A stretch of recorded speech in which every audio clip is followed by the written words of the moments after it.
side. So we're here with Ken Davidian, who is a NASA program manager. Yeah. What program do you manage? Because that's kind of a broad... It is a very broad thing, and in fact, it's a misnomer right now. For the longest time, well, for a period of time, I managed the Centennial Challenges program, of which Lunar Lander Challenge is one of the competitions.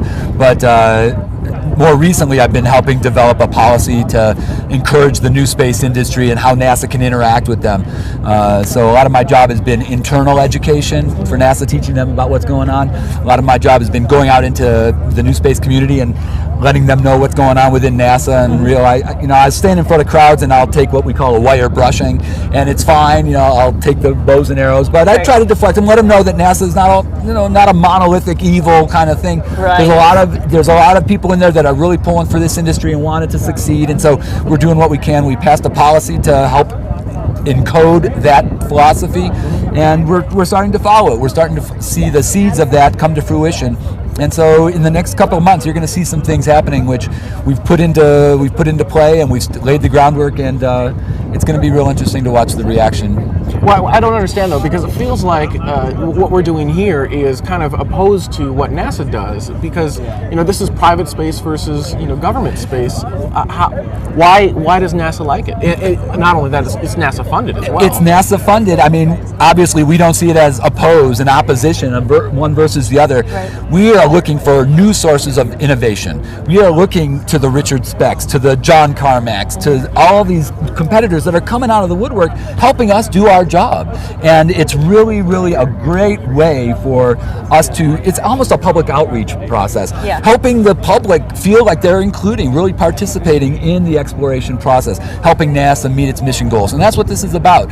So it's actually a great way to tie into sources of innovation that, for whatever reason, are not currently a part of the NASA family. So we really wanted to pull all those brain cells into the process. Well, so speaking of trying to bring the public into the conversation, actually, you guys can do that as well.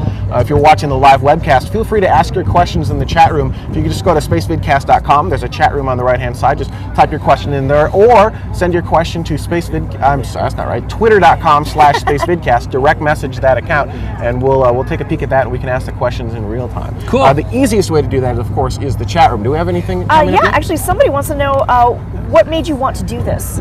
Do work with the new space industry? I'm thinking yes, because unfortunately it's not that specific. That's quite all right.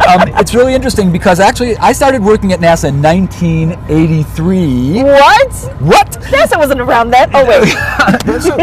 The birth of the space shuttle program. I was graduating from Ohio State University's aerospace department in 1983 when the first shuttle took off, and I got a job at NASA NASA Lewis Research Center at the time, and for 13 years I was in the same job doing the same thing, liquid rocket engine, propulsion research and stuff, a lot of analysis. And I like it, you're just kind of like, I was just kind of doing rocket science. I was doing rocket science. It's not like it's rocket science. and then some things happened. I got a chance to go work overseas at the International Space University for a while, came back, and my wife and I we were kind of a little bit frustrated. Things weren't going so fast. We got an opportunity to move overseas again, so we quit NASA and we moved overseas, worked for Cargo Lifter, which is this big blimp company, which ended up tanking. So when that tanked, we actually went and worked for X Prize. And so we worked for X Prize, and I was there for about a year and a couple months. We left about a year before Bert flew, but we were in St. Louis and we were doing all the thing. I was tracking all the teams, so I was the liaison with all these guys. So that's how I got to meet everybody. And then when I ultimately came back to NASA in 2004, they said, hey, this guy knows a lot of people we don't know. He sees what's going on out there. Let's use him to help pull that in. So that's how I got into this. Right. I mean, it's because of my association through X Prize and working with the new space community that way. So it's been a real fun time working that way, and we've really enjoyed that relationship. So where do you see space travel going right now? I mean, it feels kind of like with the space shuttle winding down, and with things like X Prize Foundation doing the stuff that we've got, the Northrop Grumman Lunar Lander Challenge, the Google Lunar X Prize, and things like that.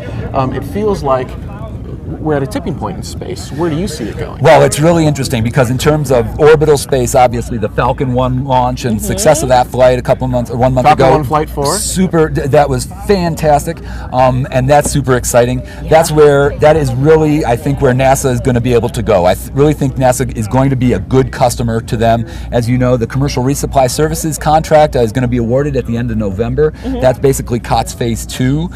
It's an actual contract for commercial cargo delivery to station, and the oral presentations from the major teams, major competitors for that contract are going on now. So that's going to happen at the end of November. That's where I think the big space is going. I think suborbital is going to happen. You mean like Virgin Galactic? Virgin Galactic. I think that the Armadillo work in suborbital is going to really take off pretty soon. Yeah. Sorry about No that. pun intended. Sorry about that. The caveat, the big asterisk on all of this is that I am a super optimist. I mean, I really am optimistic about this, and so take that with a little bit of grain of salt. But I think you need cheerleaders out there to keep the momentum going, and that's my job. Yeah, well, we hear you there. That's why we're here. That's actually. right. That's right. Raising awareness and getting people excited about space travel again. Yeah, and I'm thinking of different ways to do that, and putting the cheerleader image in mind, I don't think I need to put that outfit on, but I think I can encourage the industry in a lot of different ways, and I'm working on that. Well, so what else are you working on to really get like I said, get people motivated and excited, general public, not, because it's easy to get the rocket scientists excited, the people who are already in the industry, to get them pumped up. But what about, Joe Blow down the street? Oh, no, Joe the plumber. Joe the plumber. Joe the plumber. Joe the plumber. Joe. He's going to change his name and change his profession. A, get interested in space. B, pay your taxes. What I would say is that I'm doing a couple things right now. Number one is I'm actually changing jobs at the end of this week from NASA, moving into FAA Office of Commercial Space Transportation. I'm going to be working with AST to be doing the same sort of thing, working on promoting and encouraging the industry. I've started a commercial space wiki. It's at commercialspace.pbwiki.com, where I've tried to collect a lot of the information that basically were in my bookmarks file for the last year, 2, 3, 4, 5 years, and I've basically put that all in this wiki format now. And it's not graphically the best, and I'm not a designer, but the information is there. It's got a search function. You can find a lot. So I'm doing that, so at least when student groups start doing commercial space kind of projects, they can go there, not have to reinvent the wheel in terms of finding startup information, and then the information they find, they can add to it, so it helps to create a snowball effect, and of course using a wiki to collect this information. So I'm pulling in the universities and NASA Academy students trying to do that. I've been working with the next generation folks within NASA, which is like 30 and under crowd there. We had the Next Generation Conference, Exploration Conference back in February, and you'll find the report on the Commercial Space Wiki. So I've been working with them there. We tweet, we've got the Facebook going. Well, what's your Twitter account? Because we got a lot of Twitters My out there. Twitter account is K Davidian, so if you want to follow me, it's K Davidian, K Davidian, and it's kind of hard to miss. And so I've got a kind of funky picture out there for my photo, but I tweet. Awesome. And so I've been doing that since February, so having fun with that. Good. So we're trying, and I do go out and talk to general public kind of groups. I've got a standard spiel that I give that kind of lets people know what's going on in the new space industry, because we're trying to encourage other people. I want to go to, for example, I want to go to Chambers of Commerce because I want them to think, how can I take my business to space? Right. Because we're trying to encourage the accountants and the nurses and the lawyers, everybody to think about how can I make money in space. And so I've got a whole spiel that kind of sets the stage, lets them know what's going on with Bigelow, with X-Core, with Armadillo, with all these groups, orbital outfitters and stuff. Now I've got another question for you, but before I go into that, do we have anything else from the chat room? There are a ton of questions All from right, the well chat then room. let's hit some from the chat room. Give them a moment to actually ask some questions. Okay, so how are the chances that NASA will use some of the tech that comes out of the Lunar Lander Challenge anytime soon? Well, the Lunar Lander Challenge, I would tell you that I think this year is really interesting. There, I think, are about a dozen NASA folks here checking out what's going on, which is way up in numbers from previous years, which is really good. That means that we've got the attention of the folks. And in reality, based on last year's performance, NASA has already got what's called a seed fund contract with Armadillo to help develop a LOX methane engine, which is what we're considering for use on the lunar, for the actual lunar lander. So NASA is already trying to pull the technology in. In our other competitions, same sort of thing. We've seen what's going on for example, in the astronaut glove competition, Peter Homer won the competition, $200,000 in May of 2006, I think it was. And so then he became part of the Orbital Outfitters team, which is developing a low-cost pressure suit for the suborbital industry. And I just saw on hobbyspace.com this morning that Orbital Outfitters has gotten a contract from NASA Johnson to help new design of a next generation kind of pressure suit. Very cool. Very cool. This is what commercial development policy is all So about. it's happening now. It's happening right now. Awesome. That's maybe not as much as we want, but it's happening. Right. Not as much in the public eye per se. Well, space is hard. Hang on, space is hard. Oh, yeah. I mean, it's really difficult. And there's a reason why it's very costly, but there are ways to cut the costs, and we are looking to the entrepreneurs to do that. And like I said, we're looking for new sources of innovation, and we're getting it. We are getting it. What else do we have from the chat room? Someone asked what the main difference is between the Apollo lander and this one. Oh, huge. Well, okay. A lunar lander and The Apollo lunar lander. The Apollo lunar And then lander, of these course, guys. was manned. It had people inside of it. This is just this is just a vehicle that is actually the requirements of the prize say that it has to carry 25 pounds. Okay, so this is carrying 25 pounds of payload as opposed to tons of payload. Right. So other than that, what we call the Delta V, which is the God, how do you describe that? The amount of energy in the overall propulsion system. And the lunar lander, it had to be able to land with the first stage and then take off and get back into a low lunar orbit in the second stage. What we're asking for in this vehicle and level 2, which is the 180-second hover, is to demonstrate the amount of delta V required basically to go from the surface of the moon to low lunar orbit or the other way around. So it's basically a one-way trip in terms of the delta V required. So there are some similarities. Size obviously is one. This is much smaller. The fact that the Apollo lander was manned, this one isn't. But the technology here that we are getting is a reusable engine, something that can be turned around in minutes, flown many times. It's reusable, and so these are aspects which the original lunar lander did not have. Of course. And it's unmanned, so it would be more of a cargo, maybe helping build the lunar colony. The idea behind this vehicle is that you could feasibly say, listen, I want to use this vehicle to take some cargo down to the lunar surface, somehow refuel it, and then bring stuff back up. And so it could be a ferry between low lunar orbit and the lunar surface with the amount of propulsive capability it's demonstrating. That's awesome. Yeah, I love the magic somehow refuel at stage. Well, it's the black box, and then a miracle happens. Step 1, land. Step 2, step 3, launch. Well, in fact, we have a competition called the Moon Rocks Challenge, which stands for Moon Regolith Oxygen Extraction. And in the Moon Rocks Challenge, that competition, to win $1 million, you have to show how to get oxygen out of the lunar dirt.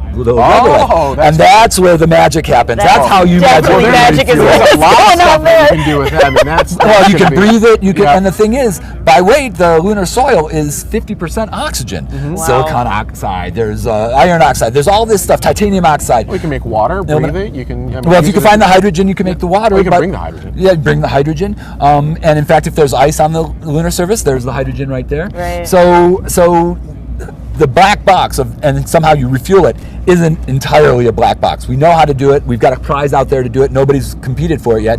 It's a first to demonstrate prize. But that black box it's gray. It's not black. Let's keep going with some web questions if we've got more. Someone basically asked if NASA has any plans to share the moon with the commercial space. Does NASA have plans to share the moon with commercial space? Well, I will actually half answer that. No government entity can own the moon. Right. I think, let me go back to it. Keep going.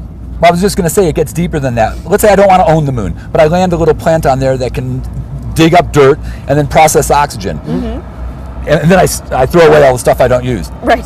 Am I allowed to sell that oxygen? Is that my oxygen? I'm not trying to own the land, but I'm digging up the dirt, and then what happens to the stuff I just threw out, And so there's a lot of questions there. And I'm going to pause you for one second. Absolutely. We're going to let that drive by. And now a word from our sponsors. We've got Armadillo driving past again. Yay, everybody wave. Yep.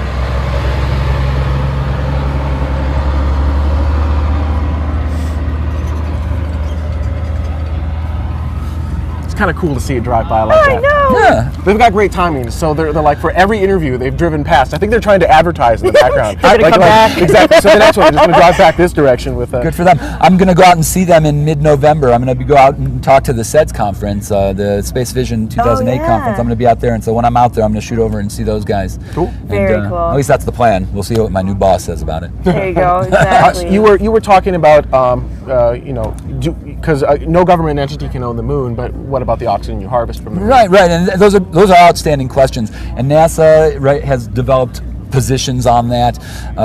It's a big question, and it's one that an individual agency is not going to be able to answer on their own. It's going to be a government to government kind of thing. Right. And so greater minds than mine will get to discuss that. But topics like that are on the Commercial Space Wiki. I mean, so Awesome. I'm trying to put links to those kind of articles, and there's been a lot of discussion about it. So, Good. and it's not like I have every link to every article out there, because I've just been doing this kind of like, in my spare time. So if there are holes in the wiki and people say, gosh, why don't you have this? It's like, well, step up to the plate, ask for permission to write. I'll give you permission to add to the wiki, and let's fill up this Make wiki. it go. Yeah. What I think is interesting is the fact that people are asking about permission or who owns what on the moon, which means that they're thinking about colonizing or at least, buying plots of land on the moon. There's a guy out there selling plots of land on the moon I think there's right more now. than one guy Yeah, selling right, plots of right, land, so- but there's the one who sent the certificate into the United Nations or whatever. Yeah. That one's an interesting case. But it's interesting that people are thinking that far advanced, and I think that people want this to happen. They want to do this stuff on the moon. They really do, but what we've been hearing so far from companies is that if NASA does not clearly state that we are going to go to the moon and that we will be a customer, then there almost is no market yet. And so that's kind of an interesting, reason for pause. NASA has a huge ability to influence the market, and we should not distort the market. As much as we like to believe in a free economy, that kind of exists at the dry cleaner and pizza parlors level. But I mean, get over it. It's kind of like there's a huge government involvement in every level of the economy, especially in the aerospace and defense industries. So NASA does have a role to play. We can be a customer. We don't want to be the only customer, as per the commercial development policy. And what we're hearing now is that we need to be upfront and say we want to be a customer if the lunar markets are going to develop. Right. So, what? Let's just for a moment. Actually, before I go into that, I want to keep no, going with go the ahead. webcast I'm gonna- questions. Keep those cards and letters coming. I know Yeah. it. Yeah, absolutely. it. Do you have more, or do you want me to continue? Keep going. All right. So what would happen, for instance, if NASA didn't want to go to the moon? Is there money to be made? This goes back to the question I wanted to ask before. Is there money to be made by the private industry? We'll answer the question in a second.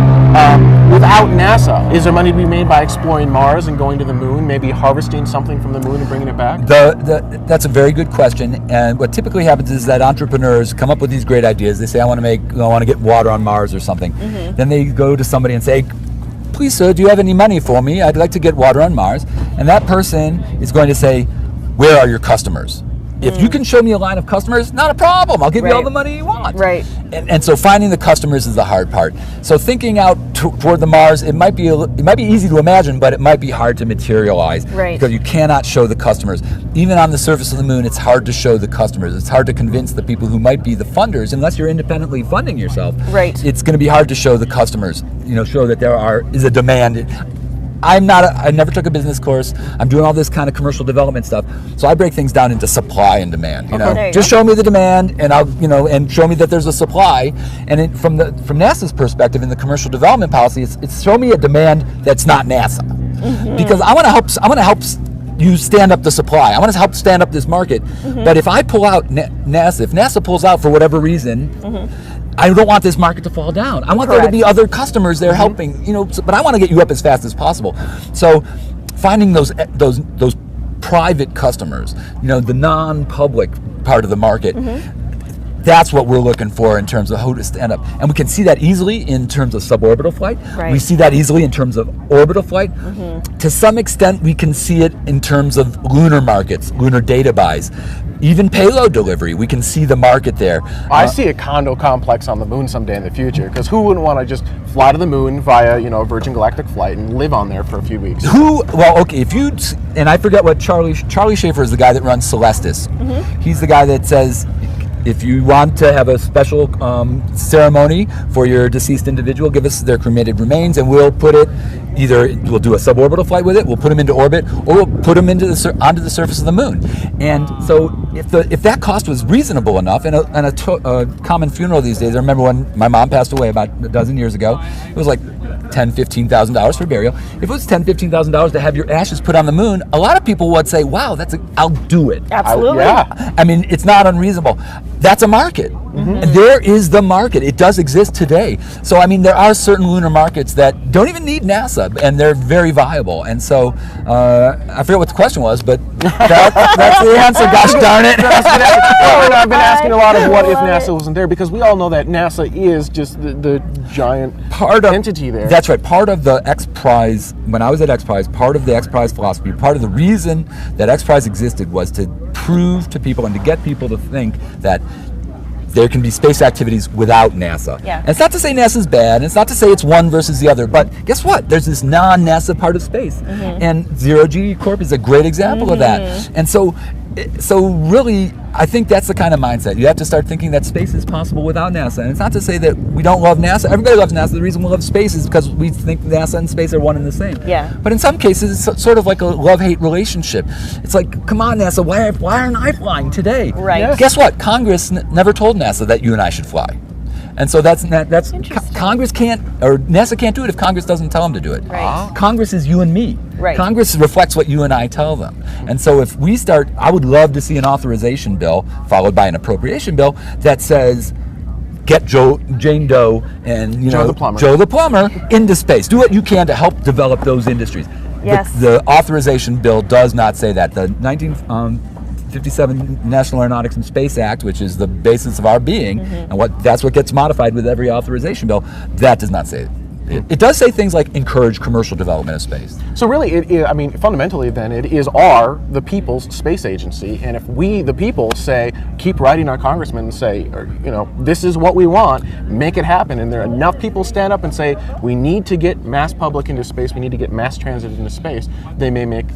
Conceptually. That's the idea. That's the idea. Now it turns out that the number one priority of Congress people tends to be jobs in the district. Right. And because the tax-paying public, Joe the plumber accepted, are the people that matter to them, the people that vote for them. So I mean, if we can show that there's jobs, and if people say, hey, listen, my livelihood is going to go away if we don't put people into space, then we're going to have a strong argument, and we're getting there. We're getting there. So I'm very optimistic about it. And plus, I think that it's very much about, if I get to go, all of a sudden I'm interested in it. Right now, 500 people have gone in the world.